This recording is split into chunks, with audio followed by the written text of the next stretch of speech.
Hello everybody and welcome back to Let's Play ChäoS Head. This, I believe, should be part 46. Let me go ahead and get my timer started, and let's go ahead and pick up. Kishimoto Ayase lay in bed and gazed vaguely out the window. The hospital window lacked the metal bars found in those of Arkhart Medical, where she had been in the past. Beyond the window spread the sunset sky and the clustered high-rise buildings of Shinjuku. Several pigeons flew diagonally across the view, beating their wings furiously. Ayase occasionally knitted her eyebrows as if she were suffering. Her eyes were slightly sleepy and reflected nothing in them, nor did her lips crone with the gorgeous voice that had drawn in the youth of Shibuya.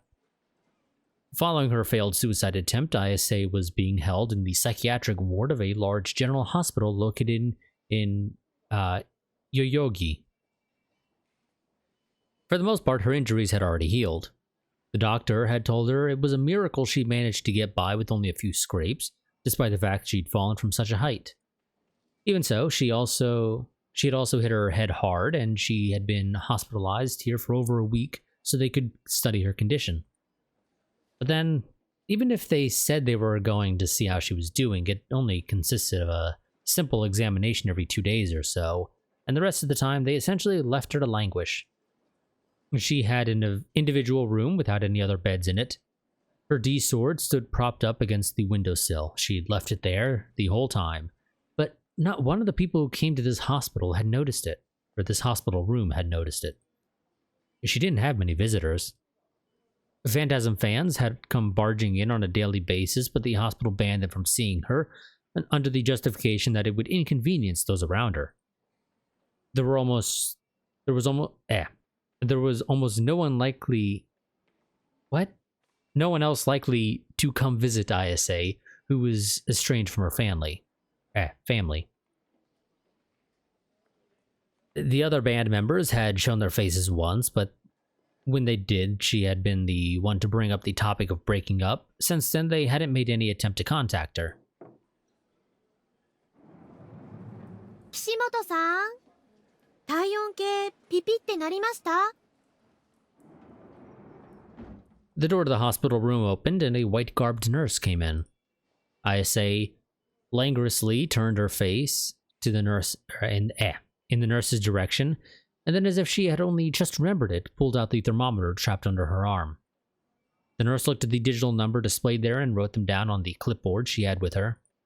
37度1分と。ちょっと熱っぽいかしら。ズキズキする。頭。Ayase grimaced painfully again. あら、また頭痛？でもそれは薬の副作用よ。気にしなくてもそのうち良くなりますよ。The nurse answered with a smile now that Ayase had returned the thermometer to her. Her expression was soft with the tenderness needed to reassure patients. But Ayase pressed a hand to her forehead and shook her head. Ayase had been troubled by a dull headache ever since she first entered the hospital. It wasn't so strong that she would openly say it hurt her, but she had the constant and unpleasant feeling that her brain was pulsing in her head, and it numbed her ability to think straight. And her body, too, felt laden. Ayase had experienced the same symptoms in the past when she was in the Arkhart Medical. Back then, she had been tormented by migraines 24 hours a day, 365 days a year, and her emotions became unstable as she lost the ability to sleep regularly. Not unstable. Memories she didn't want to recall, the sealed-away past, memories from over 2 years ago. The ache in her heart triggered flashbacks in her brain.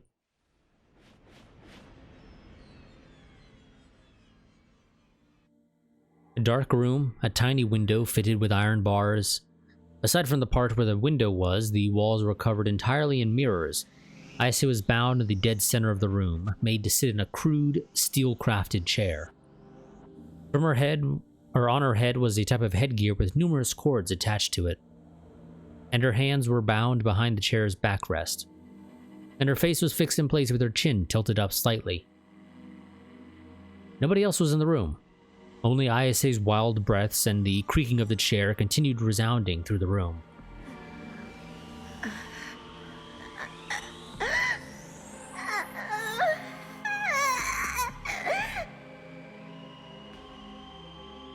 Drool hung from the corner of her mouth, and she let out a beastly cry one would find it difficult to associate with a girl of tender years.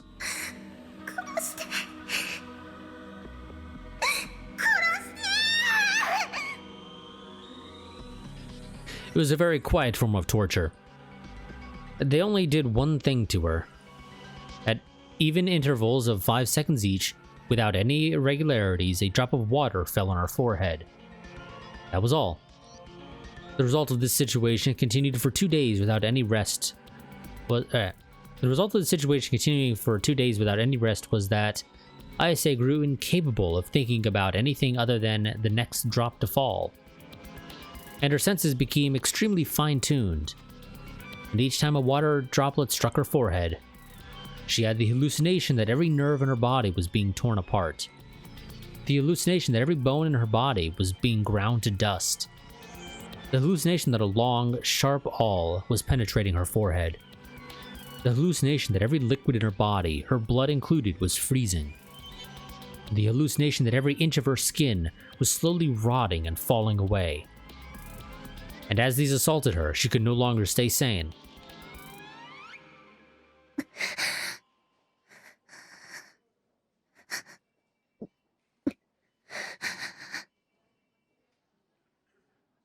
Breaking out of her reverie, Ayase clenched the sheets as she panted over and over. She quaked at the revival of her shadowed memories. The nurse from before had long since left the room. It was right around dinner time, and she could hear pitter-pattering in the hallway. Ayase inwardly ruminated over the nurse's words. She didn't know whether this headache was truly a side effect of her medicine, or because she had hit her head when she jumped and fell, or if it was a hallucination brought about by her memories of the past.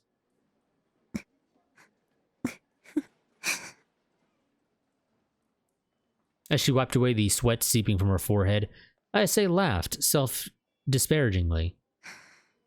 構わないわ。今さら何をされたって。あれを、あの神罰を耐え抜いたんだから。もう迷わない。私は。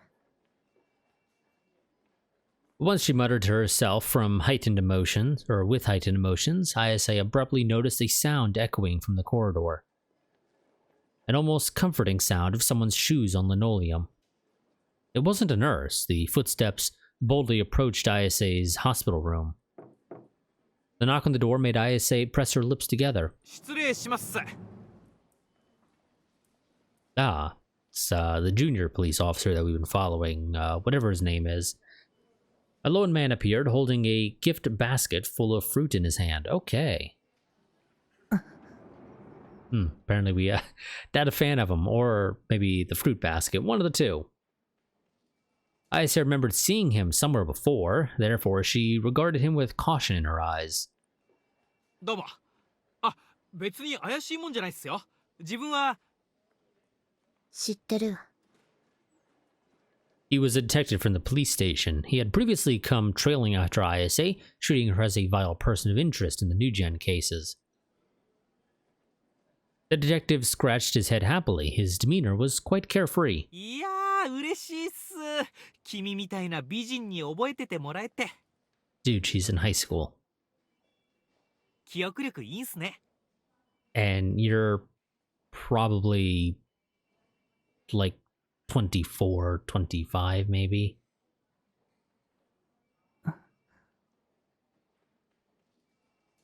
The detective walked up to the bed. Ayase flicked a look at her D-sword propped up against the windowsill. It was far enough away that she couldn't reach it simply by stretching out her hand. 今日はお見舞いに来たんすよ。That seems weird, dude. It really does. This is somebody who you've considered as a person of interest in a case that you're investigating. It seems weird that you would visit them as part of a get-well visit. It just seems weird. そうは思えないわ。Agreed. 目的は鋭いっすね。Dude, why did you think anybody would think that a detective is coming as part of a get well visit. The detective recoiled exaggeratedly. There was something theatrical in his attitude. まあちょっと綾瀬ちゃんに聞きたいことがあって。 Of course there is. あ、これよかったら食べてほしいっす。 Not really in the mood. With an innocent smile, the detective held out the basket he was carrying and laid it by Ayase's feet without quite obtaining her consent. うまいっすよ。あと高かった。とほほ。 Dude, we didn't ask for it. If it's expensive, you can take it back with you and eat your expensive fruit basket. いらない。まあそう言わずせっかく買ってきたんで。 You can buy stuff for somebody and they can say, I don't want it. Doesn't mean you get to force it on them. 後でお母さんが来た時にでも切ってもらって。 Well, that's going to be a little hard to do because it's never happening. しまった。綾瀬ちゃんはもう何年も両親に会ってないんだったっすね。 Yeah, this guy's an idiot. I think his name was Sua or something like that, right? Ayase felt nothing in particular, even in response to the detective's air of feigned innocence. She'd severed ties with her parents when she was young. Her parents were the kind of people who cared about appearances, and Ayase, who at the time had caused nothing but trouble, was inconvenient for them. There technically remained a connection between her and them. Every month, money for living expenses got added to her bank account. 申し訳ないっす。 The detective bowed his head to her. Though Ayase had last begun to overcome how shaken she'd felt after her flashbacks, she didn't want to spend much time speaking with this detective, so she moved to hasten the conversation. 聞きたいことって何？アリバイ？違うっすよ。それは前に散々聞いたし。 Doesn't mean you won't ask again to see if we tell you the same thing. もう綾瀬ちゃんの容疑は晴れたっす。君は白、真っ白。 And you base that off of what exactly? 目星がついたの。犯人の。それは教えられないんすよ。捜査上の秘密っす。匠。秘密っす。 The detective was smiling, trying to fool her with a grin. When he smiled like that, she caught a glimpse of the parts of him that remained unrefined. しかし西条くんは不思議な少年っすね。彼を見ていると殺人の容疑者にはとても見えない。 Well, then either he's a really good serial killer, or, psycho. Or, he's not the murderer. One of the two. もしあれで本当に犯人だったとしたら、まさに人の皮をかぶった悪魔っす。まだ容疑者なのね、彼。いや、そういうわけじゃないっすよ。 Oh, right, of course. Even as Ayase persisted in pointing it out to him, the detective laughed and denied it at once. ああ、今の話、誰にも言っちゃダメっすからね。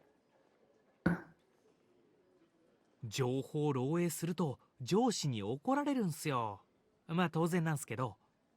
この前も先輩のとばっちりで怒られたばっかで。綾瀬ちゃんも一度会ってると思うんすけど、覚えてるかな。バンさんっていう髪がボサボサで武将髭生やしたおっさんでか。 Ayase remembered. When they were questioning her, in fact, the older detective had spoken far more often than the young detective here now. And his manner of speech had been considerably persistent. あの人がすぐこのバカってどうなるんすよ。そのくせ自分は本来の捜査をせずになんだかわけのわからないことばっか調べてて。 Sua here, or whatever his name was, is trying way too hard to, build a rapport with Ayase here. Just way too hard. 挙句の果てに自分まで無理やり付き合わされて。最近胃が痛いんすよね。いやまあ根はいい人っすし勘が異常に鋭い人で過去にも難事件をいくつか解決に導いたらしいんすけどね。その話をするため、ここに来たのは。When Ayase interrupted him, the detective smiled wryly. ああ、いや、申し訳ないっす。つい愚痴入っちゃったっすね。今の話は全面的に内緒にしてほしいっす。諏訪守、一生のお願いっすよ。Yeah, his name is Sua. I thought so. I'm like, I know it starts with an S. I just couldn't recall. それで、 And I don't think we ever got his last name in the past. I think he's only ever been referred to as Sua. 一つ目は、なんであんなことを？ Ayase understood that he was referring to how she jumped from the school roof. もう何度も話したわ。他の刑事さんに。邪神王グラジオールの復活を阻止するためですか？死ぬつもりなんてなかった。魂を一つ上のステージに持っていこうとしただけよ。例の若者の間で話題になった君の歌についても似たようなことを言ってたっすよね。It should be noted that they are currently interviewing somebody that they ever decided to excuse me, if they ever decided to attempt to charge with any sort of crime, would basically already have a case set up for pleading insanity.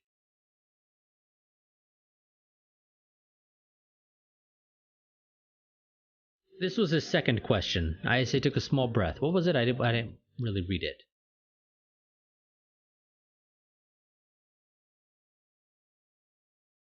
ニュージェネのことを歌ったものなんかじゃないわ。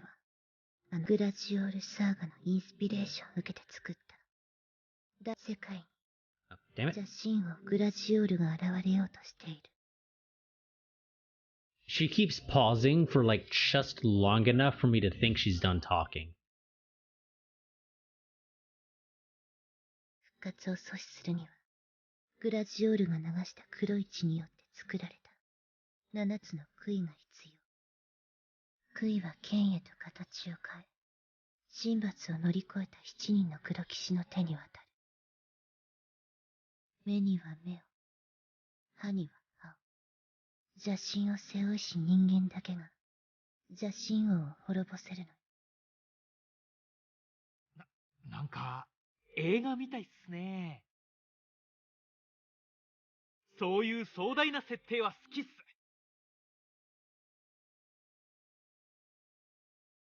Ayase narrowed her eyes when the detective gave her his impressions. 設定じゃないわ。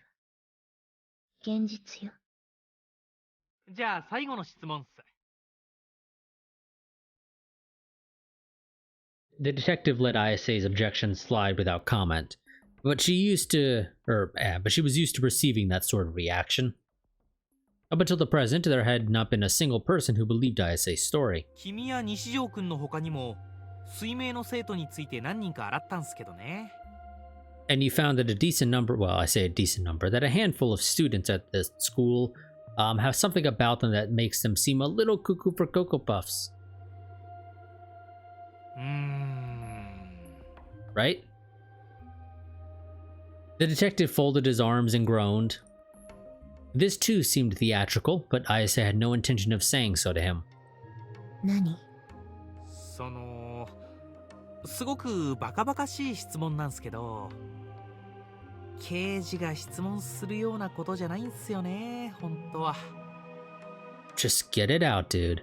子供じみてるっていうか。そう。質問する気がないなら出て行って。頭が痛いの。ああ、いや、実はね、バンさんが妙なことを言い出してるんすよ。Nobody asked. 君たちは魔法使いなんじゃないかって。Ayase furrowed her eyebrows a tiny bit at the phrase, the lot of you. 違いますよね。使えるわ。Ayase answered without looking at the detective, instead gazing at her own hand laid atop the sheets. 綾瀬ちゃんって面白い子っすね。でも、ニュージェネはグラジオールの騎士とは無関係。ああ、そうっすか。まあどうでもいいんすけどね。The detective let Ayase's words slide without showing much interest in them and stretched widely. Without warning, an electronic sound began ringing through the quiet hospital room. Flustered, he took his cell phone out of his suit pocket. まずった。病院って携帯禁止なんすよね。電源オフにしておくの忘れてた。うわ、しかも女からだし。I didn't realize it was ever implied that Suo was married or at least, dating somebody. 付き合って4年になるラブラブの彼女がいるんすよ。4 years is a decent amount of time. Grinning, he pressed the off button, forcibly ending the call. He then faced Ayase anew. 綾瀬ちゃんは映画見るっすか？スパークウォーズって知らない？それに出てくるダース・スパイダー伯爵のテーマなんす。今のメロディー。God, it's that frickin' Star Wars knockoff. Like, it's combined with something else. I don't know what. But it is some sort of Star Wars knockoff. Count Darth Spider, and the helmet has like a Spider-Man pattern on it. She had no interest in movies and the like. Judging that she was no longer bound by any duty nor any need to answer this detective's questions, she fell silent and shifted her gaze to beyond the window. 実は自分スパークウォーズオタクなんすよ。Nobody asked. あ、興味ないっすか？そりゃ失礼したっす。じゃ、自分はこれで。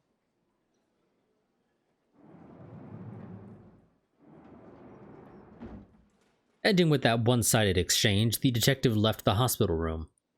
Ayase's eyes made no effort to see him off. All they reflected was the sky transmuting from twilight duskness to indigo blue.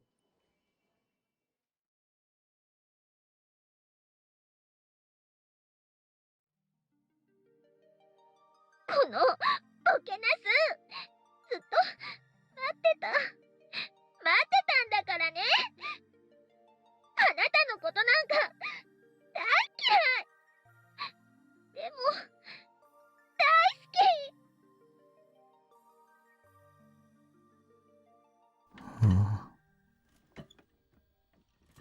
I dazedly watched Sarah move around the monitor.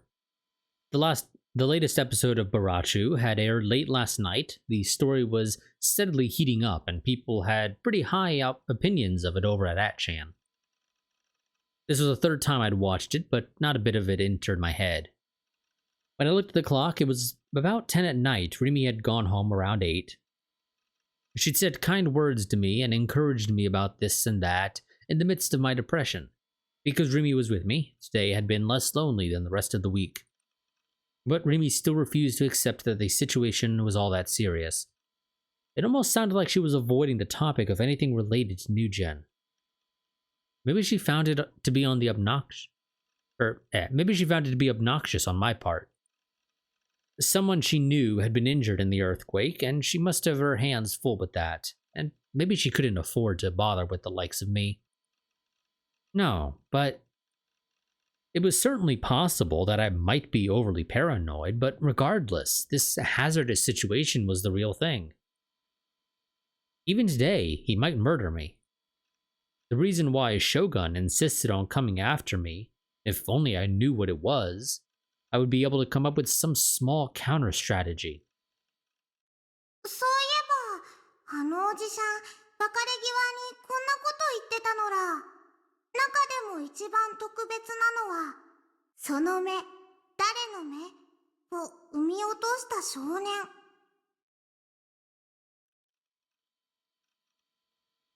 Whose eyes are those eyes? The words one could now hear all over Shibuya. Online, they had become synonymous with a new gen criminal. Words I had made frequent use of for a long time now. Shogun must have known that when he decided to use them as a message for me, or as a form of provocation. When I had first begun using those words, I had a feeling that someone had taught them to me. I dimly remembered writing about it in a grade school essay. As you might have guessed, the title was Whose Eyes Are Those Eyes? I'd mostly forgotten the contents. I wanted to double check what it said. What had I written in that essay? Was it still back at my parents' house? I suspected an essay that old might have gotten chucked in the trash ages ago. Except, since long ago, I'd had a habit of putting everything important to me in a big empty tin that used to hold candy, which I called my treasure box. And so the essay too might be inside it.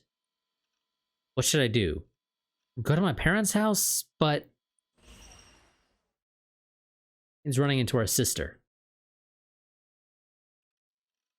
I didn't want to run into Nanami. I didn't know what I should say to her. はあ、僕はどうしようもなくヘタレだ。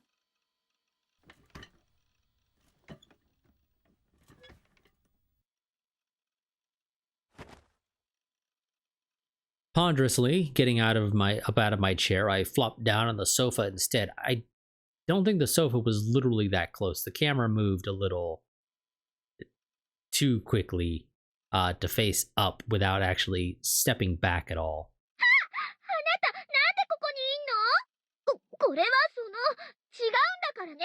私は別にさ、立ち食いそばが好物なわけじゃないさ。何ニヤニヤしてんの？このボケナス。もう怒った。うなれ！侍コンデンサー！ I rolled onto my back, letting Sarah's lines wash over me as I gazed up at the ceiling. A bleak ceiling made of exposed metal plating. It doesn't look like metal plating, to be honest, but sure. It looks like popcorn. It really looks like the popcorn roofs, or, ceilings that some older houses have. There weren't any wood whorls or stains I could mistake for a person's face, as there were in my room at my parents' house. At the corner of my vision, a tin with a familiar design to it, laying atop my loft bed together with my piled-up arrogate, caught my eye. あれって。 Conveniently, the tin in question happens to be on our bed. I hastily got up and climbed up the ladder to look at the top of the bed. A square, reddish-brown tin, it was about the size of B5 paper.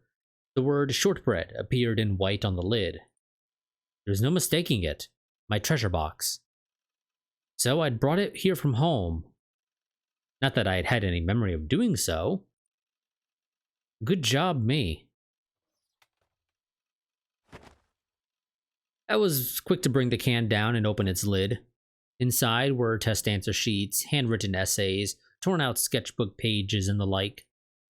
There were a few trinkets, and pretty much everything was paper. I don't know why you had test answer sheets, but so be it. I took all of them out of the can and began searching for what I had in mind. I soon discovered it, because after all, it was right on top. Whose eyes are those eyes? Grade 4. Faded grid-style paper. You couldn't have said the letters were well written, not even out of flattery. Here, I wondered if some weighty secret were hidden here in this essay, something Shogun would have good reason to be picky about. The meaning of what the old homeless guy had said, the most special among you. I caught my breath nervously and began reading with great care so as not to overlook a single word. Whose eyes are those eyes? Grade 4, 3, Nishijo Takumi. Or excuse me, Class 4-3, Nishijo Takumi. I dream a lot. In my dreams, Big Me visits Little Me in a time machine. Big Me does not look like Little Me at all. The time machine has a lot of buttons, and I think a shower or shampoo or something comes out if you push them. I asked Big Me to show me how it worked, and he said we could go see dinosaurs or even cavemen. He asked what I am bad at in school, and I said I'm bad at math. He told me there was a switch that would make me super good at math. He got really angry when I tried to use it. I think he said I need to earn it by trying hard. He only got mad that one time, so he was nice and it was fun after that. He told me about the girl I marry. That's a secret. I also asked him about God. He told me God is real. I think God is real too. God is watching everywhere. Mom said you go to hell if you do bad things. I can never ever do bad things. I have to be kind to my little sister too. Mom told me it was not God that watches you do bad things. She said it was a scary man. The scary man is the whose eyes are those eyes monster. You go to hell if he sees you. God's eyes and whose eyes are those eyes are in the sky and the house and the walls and the ceiling and the school, and there are a lot of them. And they are watching me all the time. I think I should do good things because of that. It embarrasses me because they still watch even when I need to use the toilet or take a bath. Also, since I was really little, I could dream when I closed my eyes even though I was not sleeping. The inside of my head was like a video game or manga. Every time I do it, the whose eyes are those eyes monster comes out, so I do not like doing it. I asked Mom and she said not to do it. But while I am writing this essay, I asked Big Me in my dream about the time machine, and he said he knew all there was to know. He said he would not tell me anything, though, because I am just a kid. So from now on, I want to do tons of really good things so I can beat whose eyes are those eyes. The end. なんだかよくわからないな。 The only thing I grasped for sure was that I had sensed God's gaze back then. Maybe I'd been quite the weirdo as a kid. In any case, it was simply impossible to try reading something into these incomprehensible contents. It seemed like it'd be more of a handful than deciphering hieroglyphics. That was when I suddenly noticed there was a doodle on the back of the essay. Come to think of it, I'd loved scribbling at the time, hadn't I? For instance, I'd always draw little mustaches and sunglasses on the facial photographs of the great historical figures who appeared in my social studies textbooks, and I'd use the corners of my notebook for flipbook drawings. Drawing became more and more fun to me, to the point that eventually someone bought me a sketchbook. Someone, just someone. We don't know who. Mom, dad, or sister. Someone. Okay, sure. Or it's supposed to be a case that we forgot who. Doesn't matter. Moving on. Meh. Not that anyone had ever praised me as being good at art. As I soaked in nostalgia, I flipped the paper over to see what was drawn there. Oh, not creepy at all. It was a cryptic scribble. It was cryptic, but it included just one thing I'd seen very recently. IR2 Was it an equation or something with a separate significance? Or no, more than a meaningless string of letters and numbers? I didn't know, but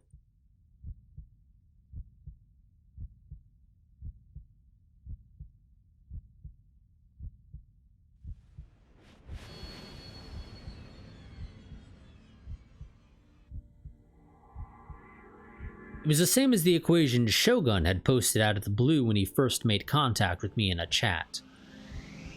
Whose eyes are those eyes and IR2? Two key phrases found in an essay I had written years ago, key phrases I myself had forgotten. If Shogun knew them, it meant he truly must be making secret recordings of my thoughts.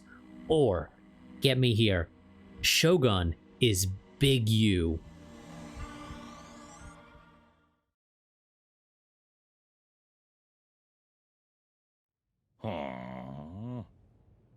But that's going to be it for this part, and again, I forgot to make a save after recording the last one. It's fine because I do these back to back, but still. I will see you all next time. Quick reminder, if you find yourself enjoying this series or any other series on the channel and you wish to help support the channel financially, the two best ways to do that are via either my Patreon, who takes a 5% cut of whatever is given, or Streamlabs, which a number of months back added an option for monthly donations, tips, whatever you want to call it. And they don't take a cut themselves, and I believe I have it set up so that nobody takes a cut, so the channel gets 100% of whatever you give. use whichever one you prefer. Patreon comes with goodies, such as early access to videos, while Streamlabs doesn't come with any goodies. You just get the good feeling that more of what you give is actually received by the channel. So, and also, if you want to stay up to date with what's going on with the channel, I also have a Discord you can find also down below in the description. I do recommend you join that if you want to know what's going on with the channel, like I said, because that's typically the only place where I post. Sometimes I'll remember to post like on the YouTube community tab, but generally speaking, I don't. So like I said, if you want to know what's going on with the channel, about any interruptions in my recording schedule, streaming schedule, or anything of that nature, I do highly, highly recommend that you join the Discord. But that'll be it for this part. I will see you all next time, where we will be going through whatever Bond's talking about here, which I'm going to assume is potentially still that same scene from previously when he got the call about the 7th New Gen incident. Not 100% certain on that. That's my guess. And double check that I did save. Yes, I did. Okay, so like I said, I'll see you all next time. Till then, goodbye and farewell.